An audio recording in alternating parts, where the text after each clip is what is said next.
for example, if the interest rate is at 6%, there's only gonna be this amount of money demanded.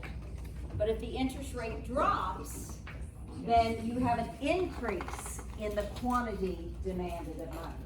So the same holds true when you hear that the bank has lowered interest rates and you say, ooh, you know, I've been looking at that sporty new, you know, sport boat or ski boat that's out there. I think I might just go take out a loan and get it.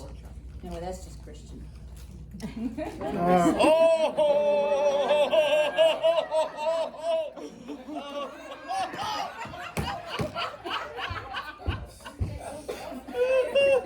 a Sonny.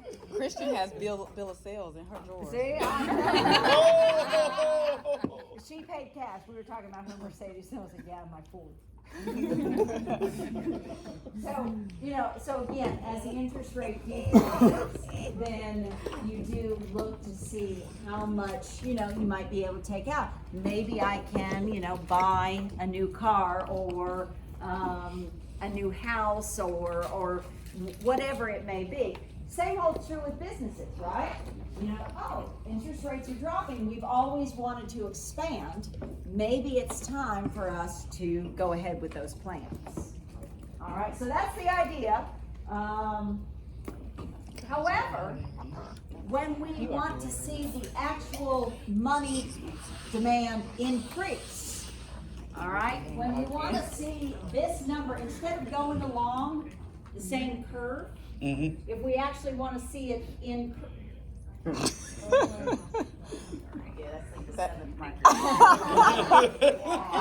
understand that. That is by funny. the way, I've been accused of assault on a 2020 student. Yeah, there was somebody, and so, no. It wasn't a car they hit. So there's a really annoying 2020 student who sits where Blake sits. And I went to hit them with a pen one day, and I hit the student where Julia's sitting behind. So now she says I assaulted her. It's a whole big thing. And, you know, she goes, I will always be remembered as the person who got hit in the chest by a professor. I said, yes, you will. She and I are good. I bought her. All right. So if we want to see the overall demand for money increase in the economy, then we've got to see two things happen, or one or the other. We've actually got to see national income or GDP increase. Because again, when you see an increase in GDP, that means usually an increase in goods and services, correct? Mm-hmm. Well, what do you need before you buy the good or the service? Money. All right. So as demand for goods and services goes up, so does the demand for money. So you're going to see that increase, and the same thing with income. With the price level, cause an increase in demand? It's a good question. Because. I thought we didn't like that word. Oh, I can do Because. I want to hear what. So the price level is the interest rate, right? Okay. The change in price or an increase in price is only going to cause it to move along the existing curve. It's not going to increase overall demand for money. Okay, so real income, real GDP does make a shift of the overall demand, but only the price level increasing causes a shift or a change on the curve itself. So That makes just, sense. yeah, so just understand that, what about the statement of, you know, if the government, if you're gonna lower the interest rate, right? You're gonna reduce the price of money. Yep. Wouldn't that would stimulate someone to borrow more money, so essentially. But that's the existing money in the economy. You're not adding anything to it. Okay, so if you take this. Oh, so that's the different graphic, that's where you say the supply of loanable money. Yes, so if you take this out, this is the existing demand for money in this economy. Only an increase in GDP or an increase in income is going to cause the overall shift in the market itself. So the money demand will actually increase or shift out if an external factor causes it to. But if the interest rate increases or decreases, that is along the existing curve or the existing market. All right, so total quantity of money demanded in the economy at each interest rate. Again, a movement along shifts, okay? Controlled by the Fed, the supply of money. Now, this is something, it doesn't change with the interest rate. All right, it doesn't change with the interest rate. The supply of money. The supply of The money, supply of very money. good. Okay, so keep that in mind as you're thinking about it, because you're like, oh, well, wait, the supply would, you know, same idea. Let me get rid of, The lowering of the interest rate is supposed to encourage more spending, oh, yes. Yes. which then should increase the GDP, which would increase the supply of money. Which, that would be a result. Potentially. Potentially, If that's it's- the theory. If it's on the aggregate, yes. Yes, but you have, if, lowering the interest rate, if it doesn't encourage on the aggregate or in the entire United States, it's gonna have no effect. Okay, just one person doing it, you know, or one industry doing it is not gonna have any effect. So, let me get back to demand here in simple supply. Okay, so if it's, again, if it's this interest rate, and that quantity of money, okay, the overall supply is not gonna change with the interest rate, just like the overall demand didn't change with changes in interest rates. It's gonna cause something else is going to have to cause that supply to change. All right, same idea. The total quantity of money in the economy is gonna change at each I can't get out of things. The quantity of money is going to change at each interest rate, but the overall supply is going to be caused by something else. And we're going to get into that in a second. So, you've read all about this. We talked about one of the macroeconomic goals being what? Employment. Price stability. So, one of the reasons why monetary policy was formed, you had a whole series on how the Fed was developed, correct? On the whole case, okay? Some of the main reasons why the Fed was created was stability of the banking system. There was a lot of runs on banks. We heard a lot about that in the case, and you know, one day it was open, next day it was shut down. Everybody, holiday season is coming up. What's your favorite movie? Charlie. No, Die Hard. A Wonderful Life. Wonderful Life. Yes, the angel. It's all about the run on the banks and how he alleviated that panic. Oh my God, I can't believe y'all aren't buying into all of that.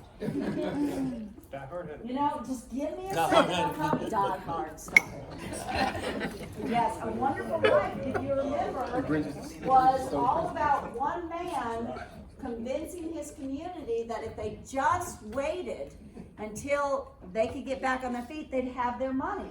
Well, that didn't happen, obviously. Jimmy Stewart. Jimmy Jimmy Stewart. Stewart. Well, yeah, but that didn't happen. You know, you had the runs on the banks, they ran out of money, and we're about to do an exercise to prove my point. Because there's only a certain amount of money that a bank actually carries. Okay, you have insurance to cover now. You have insurance to cover any losses that the bank may have, so you are guaranteed your money in the bank. But back then, there was no guarantee. So if your money, if they didn't have your money, that was it, and you weren't first in line. Who was the lender of last resort? The Federal Reserve. So we're gonna talk about the Federal Reserve in this case. We're no longer gonna really talk much about the government itself. So the Federal Reserve is its own entity, independent really of governmental oversight, or a lot of governmental oversight. They have a lot. But they are their own entity. Why are they the lender of last resort?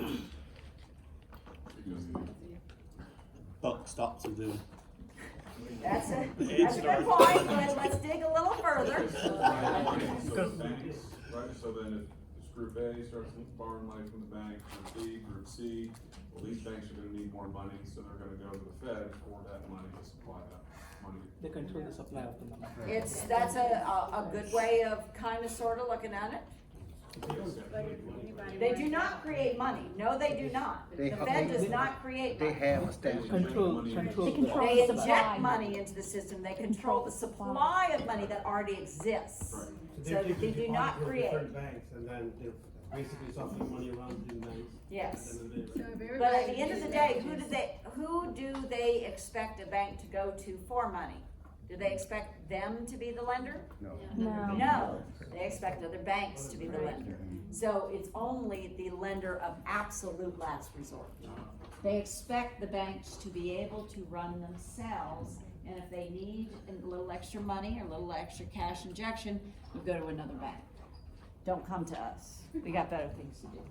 That's what they're saying. The window's But- shut. But the idea behind this was to alleviate those financial panics that did occur in the Great Depression, to alleviate the runs on the banks, to assure you that your money is safe, no matter what. But, you know, how many people have worked in the banking industry? All right, so you all know that if everybody went to their banks today and said, give me my money, they wouldn't have enough to go around. Just throw a little financial panic in the room. Pull the All right. cash out, put it in your mattress. The Federal Reserve is there to provide a low and stable interest rate. In our case, a 0% interest rate. It's not quite there. Huh? Not quite there, is it? It's, I said just kidding. Oh, I didn't hear that part. Yeah, well. Maybe, was I talking? Yeah. It's to help with a low and stable inflation rate. Again, keeping those interest rates at a stable level, that will help the inflation rate as well. And then full employment, because again, if they're keeping the banks running or helping to alleviate financial panic, it's not directly related to employment, but it's helping in the stability of the economy to keep that employment level, or the overall employment level high, unemployment level low. All right, so let's talk about some different features that the Federal Reserve has in place. The federal funds rate, again, we just talked about the lender of last resort, right? Mm-hmm. Interest rate charged for loans of reserve among banks. So the Fed has a rate that they set, okay? This is what banks charge to one another. So they want some money, Jason wants some money from John. John's like, all right, the Fed funds rate is, 2%. So you want an overnight loan of $2 million, 2% interest rate, okay? It is, it's very nice. Just remember That's that. what I was like. Everybody go to John for your luck. Yes, sir. The Fed does not make any money. They have it. No money.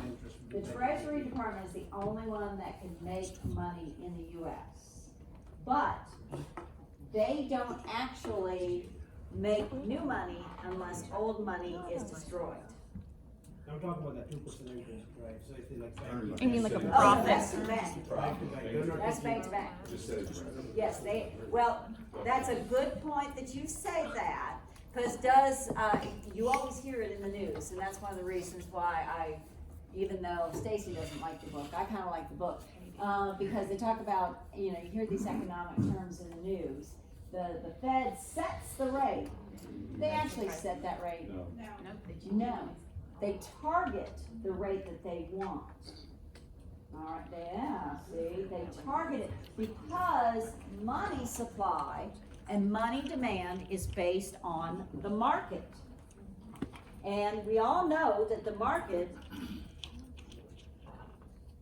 y'all forgot already? Y'all just said the bridges. Knows no mercy. No mercy. Good job, Wanda. The market is its own entity in itself. It fluctuates just like the stock market, the money market does as well. So the interest rate is based on what is going on in the market, how much money is demanded, how much money is supplied. So again, if the value of the US dollar is high, that interest rate is gonna creep up. Okay, if the value of the US dollar goes low, that interest rate creeps down. The Fed has no control over that.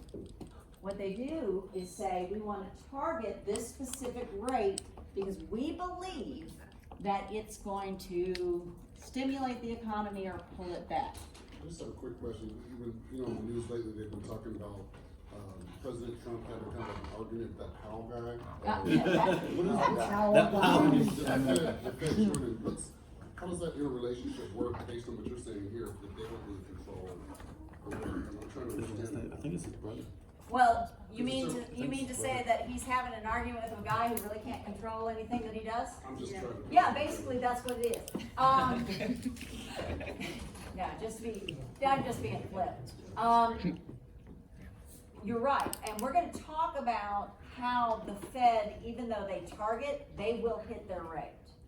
Because they actually have tools in place to make it happen. But they don't walk around saying, we want it at 1.5%. And then all of a sudden it becomes 1.5%. That's the misnomer that they're giving you, or the impression that they're giving you out in the news when they say, we're setting the rate at 1.5. No, you're manipulating the market to cause the rate to go to 1.5. And they can keep it there.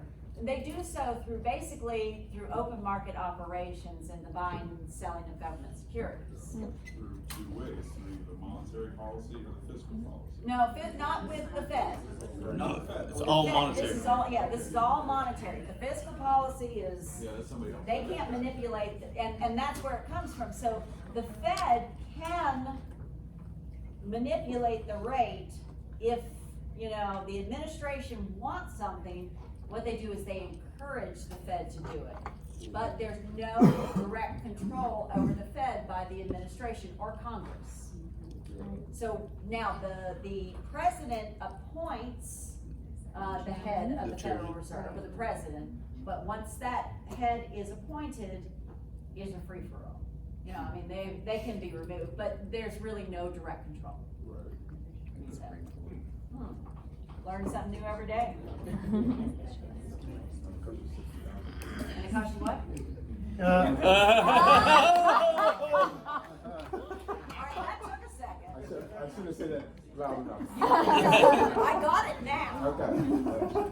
I'm gonna tell everybody else you Don't said tell. that. All right. That's your so- team. That wasn't us. So, the Fed can adjust the money supply, or again, manipulate the money supply through, again, maintaining that target, changing the target, but it also does so to prevent the recession and help the overall economy. So, let's look at how. I mentioned it just a second ago. The main way that the Fed is able to target certain interest rates is through OMO, or open market operations. And that's, again, the buying and selling of government securities on the open market, usually through banks and brokers. But again, if they want to really change that interest rate or manipulate the interest rate, that's how they're gonna do it. So I wanna go through that real quick so you guys have a good picture of what that looks like. I'm gonna get rid of this one first.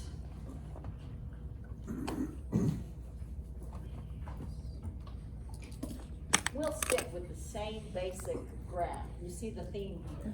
All right, but we'll call it open market operations. OMO. All right, so let's look at it as this is the interest rate in the economy. And you all are banks. And I am the Fed.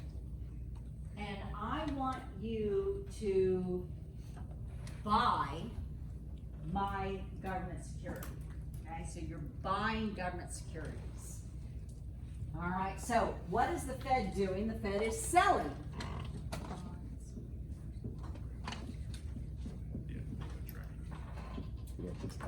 Really quick there, so the Fed is selling government securities to, increase profit back to the government? Well, we're gonna talk about how that works. So I I'm gonna work on changing or manipulating the interest rate, that's my goal. So I am selling government securities to the banks, to you all. What am I doing when I sell you that bond? Get money from us?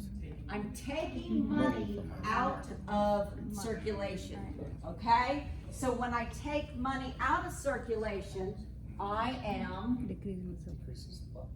decreasing the supply, which then decreases the amount of money in the economy or in circulation, and it increases the interest rate. Because banks can give out loans, as many loans. Hold on, don't go to the next step yet, let's Okay. just take one step at a time. So, if the Fed wants to increase the interest rate, okay, wants to target an increased interest rate, it's gonna sell securities. Does that make sense? All right, if the Fed wants to, gotta find a prettier pen here, any of these work? I don't know, we're gonna find out. We'll just kinda use auburn colors.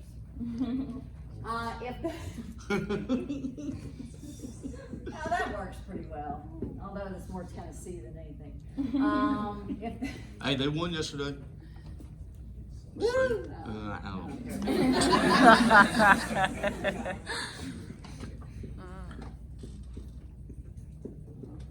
Well, or buy.